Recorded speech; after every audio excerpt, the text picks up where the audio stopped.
Small প্ল্যানেটে আপনাদের আর একবার স্বাগত জানাই। এবারে আপনাদের নিয়ে যাব থাইল্যান্ডের এক অল্প চেনা আইল্যান্ডে, যার নাম কো সামেট।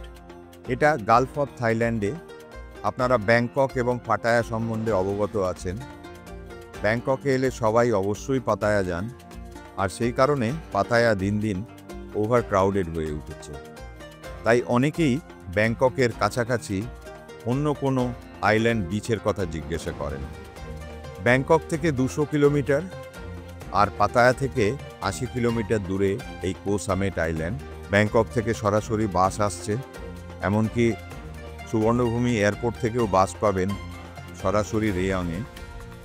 আর এই আইল্যান্ডের কোনো রোড কানেকশান নেই, তাই রেয়ং থেকে আপনাকে যেতে হবে বানফে পিয়ার, আর বানফে পিয়ার থেকে স্পিড বোটে আপনারা পৌঁছে যাবেন নাদান পিয়ার, যার পাশেই রয়েছে এই কো সামেটের সুন্দর সুন্দর বীজগুলো।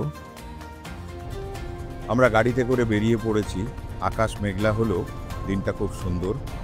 কিছু কিছু জায়গায় বৃষ্টি হয়ে গেছে। রাস্তার ধারে সবুজ ঘাস আর সতেজ গাছগুলোকে দেখতে পাচ্ছি। বিভিন্ন ধরনের হাতে তৈরি কারুকার্য বিক্রি হচ্ছে। থাইল্যান্ডে এগুলো খুব পপুলার। আমাদের যেতে ঘন্টা 3 সময় লাগলেও রাস্তার চারপাশের দৃশ্য দেখতে দেখতে কখন যে সময়টা পেরিয়ে গেল বুঝতে পারছি না। যাওয়ার পথে একটা মন্দির দেখতে পেলাম, ভারী সুন্দর এই মন্দির। একটা গ্রাম্য পরিবেশে সুন্দর কারিকার্য করা এই মন্দির। মাঝখানে একটা ফোয়ারাও রয়েছে, যদিও প্রচুর খরচ করা হয়েছে। আমরা যাচ্ছি গাড়িতে, তার একটা প্রধান কারণ হচ্ছে যে অন দ্য ওয়েতে আমরা আরও দুটো জায়গা পাবো যেটা সত্যি দেখবার মতো। যেরকম একটা হচ্ছে অ্যানসিলা ফিশিং হারবার, আর একটা পাবো বাংসিন বিচ। এই দুটোই এখন খুব পপুলার হয়ে এসছে, তো সেই জন্যে ভাবলাম যে একটু গাড়ি করে দুটো জায়গায় আমরা একটু স্টপ ওভার নেবো। আমাদের গাড়িটা অ্যানসিলা ফিশ মার্কেটের সামনে এসে দাঁড়িয়েছে। অ্যানসিলা একটা হারবার আর একই সঙ্গে ফিশ মার্কেট। এই জায়গাটা আমরা আগে একটু দেখে নেব।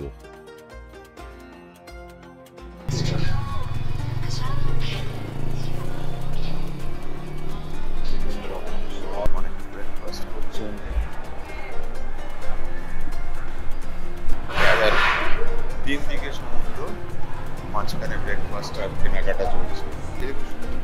কত রকমের হতে পারে।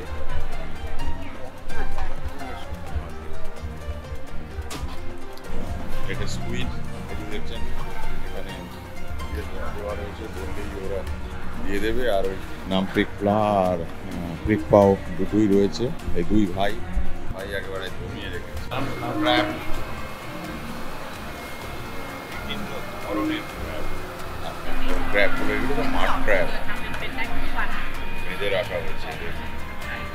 বাঁধন খুলে দিলেই যায়। 300 টাকা 400 টাকা, ভালোই দাম আছে। সব লোকাল লোক, পুরোপুরি লোকাল ফ্লেভার। এগুলো গ্রিল করা হবে। 3টে 100 টাকা, 40 টাকা করে। শান্ত সমুদ্র, সামনে দেখা যাচ্ছে লাইট হাউস। বোটের আওয়াজ পাওয়া যাচ্ছে। এরা সব নিয়ে এসে মার্কেটে দেয়।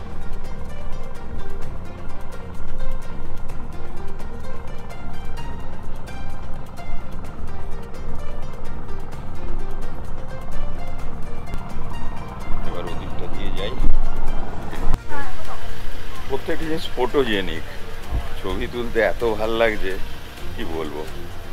প্রত্যেকটা জিনিস, মাছগুলোকে এমনভাবে রাখা হয়েছে, যেভাবে প্যাকেজিং করা হয়েছে। পুরো বড় মার্কেট এটা, এবং যেভাবে পুরো জায়গাটাকে, এই একটা মার্কেট, আবার উল্টো দিকেও একটা মার্কেট দেখতে পাচ্ছি। সব কিছু রয়েছে।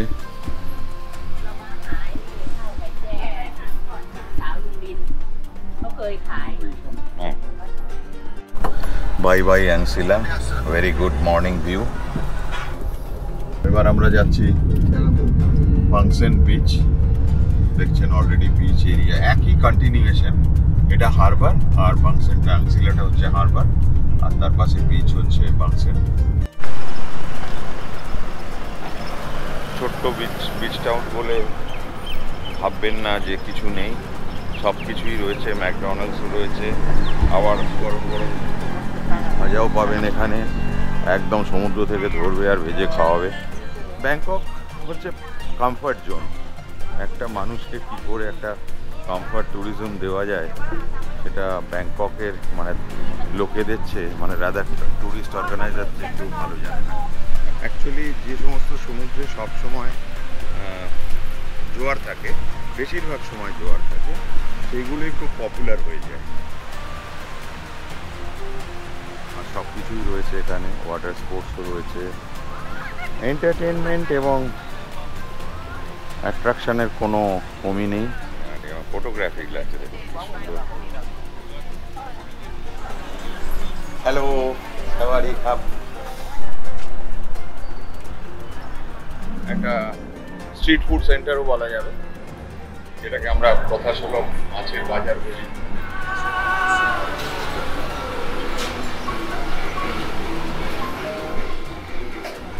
অ্যাকচুয়ালি এখন ব্রেকফাস্ট আওয়ারও শেষ হয়ে গেছে, লাঞ্চ আওয়ারও শুরু হয়নি।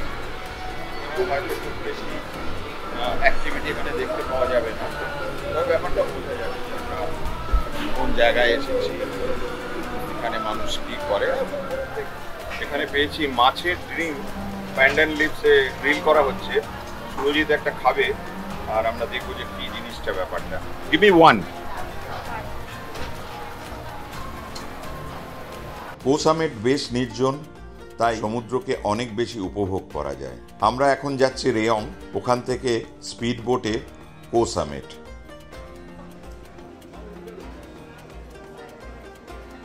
আমরা এখন আছি পান ফে পিয়ার। এটা থাইল্যান্ডের একটা রায়ং ডিস্ট্রিক্ট বলে একটা ডিস্ট্রিক্টে। এইখানটাতেই দেখতে পাচ্ছেন একটা পিয়ার, বা এটা একটা বোট, ফেরি বোট স্টেশন বলতে পারে। আমাদের ওখানে হোটেল আছে কো সামিট সানসি রিসর্ট।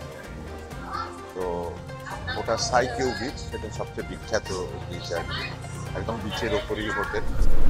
বোটও ছেড়ে দিচ্ছে, সামনে বসেছি, ভিউ পাবো বলে, সঙ্গে একটু জল টলও পাওয়া যাবে ফ্রি।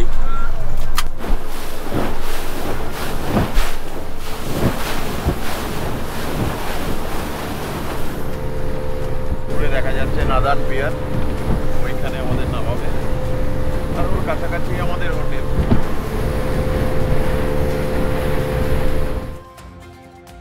আমরা পৌঁছে গেছি নাদান পিয়ার, যেটা কো সামিটের মেন পিয়ার। আর এই নাদান পিয়ারের বোটিং স্টেশনটা ভারী সুন্দর, এবং এখানে দেখছেন একটু কারুকার্য করা আছে। আর আমরা উঠে পড়েছি সংথে বলে টুকটুকের চেয়ে একটু বড়। এগুলো সবই শেয়ারে চলে, আর টাউনের ভেতরে ভেতরে ঘুরে বেড়ায়। বিভিন্ন লোককে হোটেলে নামিয়ে দেওয়া বা হোটেল থেকে বিভিন্ন জায়গায় যাওয়ার জন্য এই সাংথে খুব পপুলার। 10 ভাট থেকে 20 ভাট এদের ভাড়া। আমরা এখন এসে পড়েছি বিচে, সাইকিউ বিচ, দুর্দান্ত সাদা বালির বিচ। এখন একটু অফ সিজন থাকলেও মোটামুটি ভালোই লোক ভিড় হয়েছে। অনেকক্ষণ থেকে অনেক কথা বললাম, এবার আমরা একটু সিনেম্যাটিক ভিউ আপনাদের দেখাই।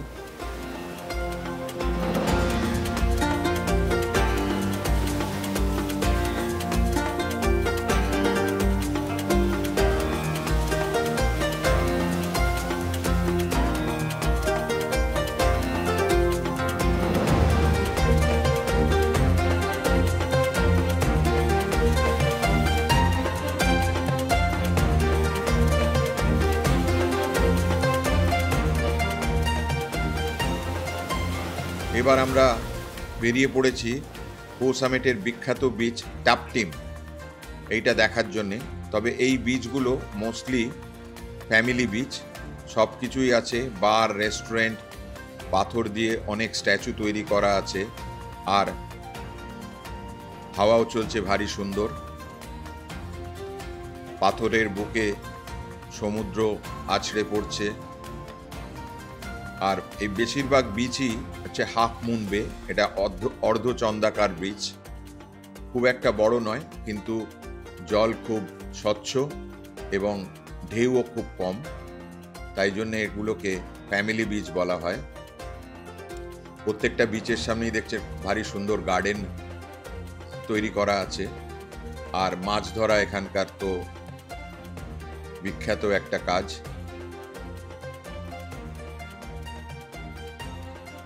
আমরা একটা ফিশিং ভিলেজ আছে, ওখানেও যাব। অনেকে বোটে করে বেরিয়েছেন সানসেট ভিউ দেখার জন্য। কোনো জায়গায় এমন একটা সানসেট হলে মন্দ হয় না, খুবই শান্ত এরিয়া।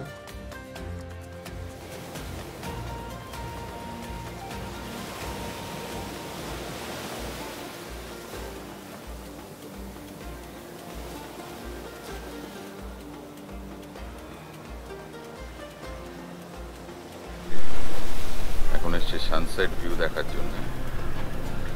সানসেটটা অত ভালো হবে না, কিন্তু কোনো জায়গায় এসে এরকম একটা সানসেট হলেও মন্দ হয় না।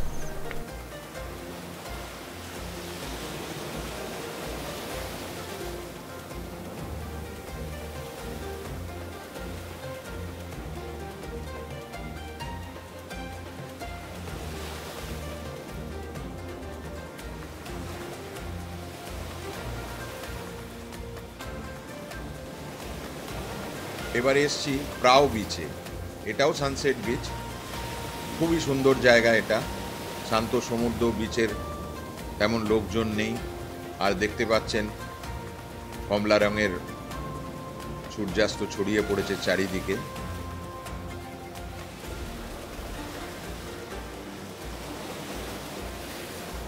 যাই হোক, ঘোরার পরে এবার ডিনার টাইম। আমরা যাচ্ছি ডিনার করতে। স্ট্রিট মার্কেটের পাশ দিয়ে, লোকজন তেমন নেই। আর এখানে আমরা অর্ডার করেছি টম ইয়াং গুম, এদের বিখ্যাত স্যুপ। থাইল্যান্ডে এলে অবশ্যই এটা টেস্ট করবেন, ভারী সুন্দর খেতে। এর মধ্যে টক, ঝাল, মিষ্টি, নুন সব কিছুরই স্বাদ পাবেন। একটু ঝালের দিকটা বেশি, যদি আপনারা ঝাল না খান একটু বলে দিতে হবে যে আমরা ঝাল বেশি খাই না। আছে ও ভাতের ওপর দিচ্ছে। অ্যাকচুয়ালি ওরা এইভাবে খায় না, ওরা ভাতটা ওই কাঠি দিয়ে মুখে দেয় আর এখান থেকে স্যুপটা চামচে করে করে। তো আমাদের একটু ভাতে মাখিয়ে খাওয়ার অভ্যেস, সুতরাং ভাতে মাখিয়েই খাচ্ছে সুরজিৎ। তাই তার জরুরি কথা বলে দিই, থাই রান্নায় বেশিরভাগ রান্নাতেই আপনি 3-4টে টেস্টই পাবেন। এখানে ঝাল পাবেন, নুন পাবেন, টক পাবেন, মিষ্টি পাবেন।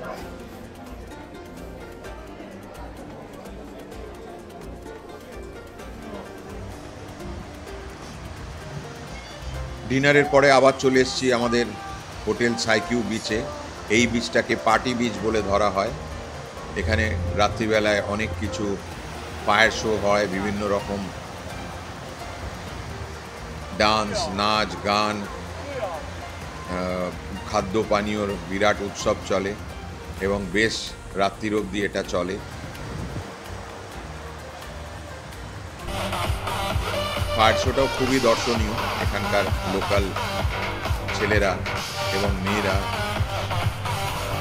একটা খুব বড় রিস্ক নিয়ে এই ফায়ার শোটা করেন। এটা দেখতে প্রচুর ভিড় হয় এবং প্রত্যেক রাত্রিরে এই ফায়ার শো আপনারা দেখতে পাবেন।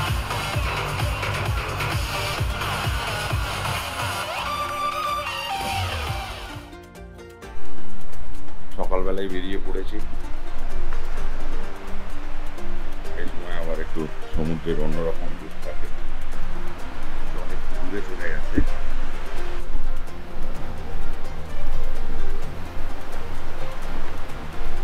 মর্নিং ওয়াকে অনেকেই বেরিয়ে পড়েছেন। এরকম সুন্দর জায়গা মর্নিং ওয়াকের খুব বেশি পাওয়া যাবে না। এটা হচ্ছে সবচেয়ে বড় বিচ ওসামেটের, যেখানে প্রচুর লোক থাকেন, প্রচুর হোটেল আছে, রেস্টুরেন্ট আছে।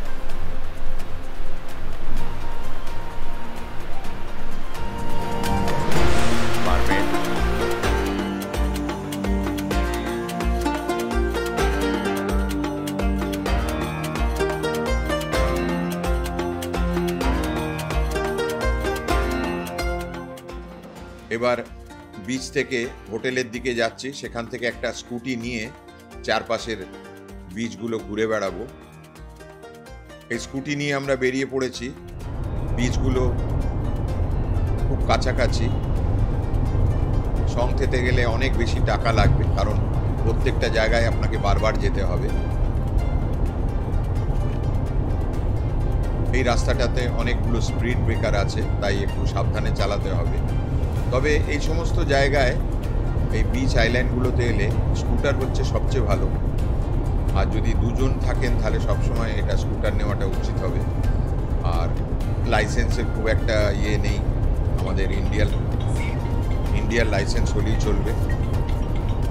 লাইসেন্সের খুব একটা ইয়ে নেই, তবে আপনাদের পাসপোর্ট জমা রেখে এরকম স্কুটার একটা ভাড়া করতে হবে। ভাড়া খুব বেশি না, 300 থেকে 400 বাট সারা দিনের জন্য। তো সারা দিনে আপনারা কো সামিটে যা যা কিছু দেখার সব কিছু কমপ্লিট করে নিতে পারবেন।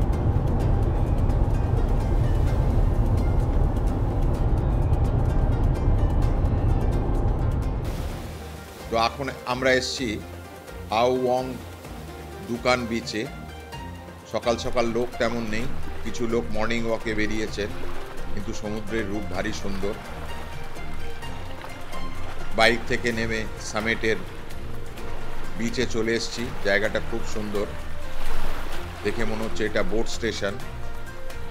অনেকগুলো বোট দাঁড়িয়ে আছে। এই জায়গাটাকে প্যান্ডোরা রিসর্ট, সবচেয়ে বড় রিসর্ট, এই জায়গাটাকে প্রায় ঘিরে রেখেছে। প্রচুর লোকও থাকেন এই প্যান্ডোরা রিসর্টে। আর এখান থেকে সমুদ্রের দৃশ্য ভারী সুন্দর দেখা যায়। এটা একটু উঁচুতে একটা টিলার উপর। তো যাই হোক, মোটামুটি আমাদের বিচ ভ্রমণ আজকে শেষ হলো। তো আমরা আজকে বেরিয়ে পড়বো আবার ব্যাংককের উদ্দেশ্যে। আবার সেই ফেরি বোটে করে আমরা পৌঁছে যাব রেয়ং থেকে ব্যাংকক। আর একটা জিনিস অবশ্যই আমাকে একটু বলতে হবে, সেটা হচ্ছে থাইদের আতিথেয়তার কথা। এরা খুব অতিথিপরায়ণ এবং ব্যাংকক থেকে যত দূরে আপনি ভিলেজের দিকে যাবেন, এই অতিথিপরায়ণতাটা দেখবেন অনেক বেশি বেড়ে গেছে। বলতে বলতে চলে এসেছি আরও একটা বিচে, নৈনা বিচ। এরম আরও প্রচুর বিচ রয়েছে কো সামিটের আশেপাশে, আর সেই জন্যেই জায়গাটাকে আমার খুব সুন্দর লেগেছে। যদিও পাতায়া থেকে খুব বেশি দূর নয়, কিন্তু পাতায়ার ভিড়ভাট্টা থেকে এই জায়গাটা সম্পূর্ণ আলাদা এবং পুরোটাই একটা আইল্যান্ড। এসব বিচগুলো দেখাচ্ছি প্রত্যেকটাই আইল্যান্ড বিচ। তো পাতায়া যদি আপনাদের ভিড় মনে হয়, অবশ্যই এখানে আসবেন। ব্যাংকক থেকে পাতায়া না গিয়ে সোজাসুজি আপনি চলে আসতে পারেন কো সামিটে। বাসও আসছে এখানে, বিভিন্ন রকম ট্রান্সপোর্টও খুব সুবিধে আছে। কয়েকটা দিন নিরিবিলিতে ভারী সুন্দরভাবে কাটাতে পারবেন। আর এরকম আরও 2-4টে বিচের সন্ধান আমরা দেব ব্যাংককের আশেপাশে বা এই কো সামিট থেকে একটু দূরে। তো আপনারা অবশ্যই আমাদের চ্যানেলগুলো ওয়াচ করবেন। এর পরের পর্বেতেই আমরা আরও একটা বিচের কথা বলবো, বিচ সিটির কথা বলবো। তো এখনকার মতো আমি শেষ করছি আমাদের এই পর্ব। পরের পর্বে আবার দেখা হবে আপনাদের সঙ্গে। আর যদি আপনাদের এই ভিডিওটা ভালো লেগে থাকে, অবশ্যই লাইক দেবেন বা কমেন্ট করবেন। আর যদি সাবস্ক্রাইব করে বেল আইকনটা টিপে দেন, তাহলে আমাদের ভবিষ্যৎ ভিডিওগুলো সরাসরি আপনাদের কাছে পৌঁছে যাবে। নমস্কার, ভালো থাকবেন আর ঘুরে বেড়াবেন।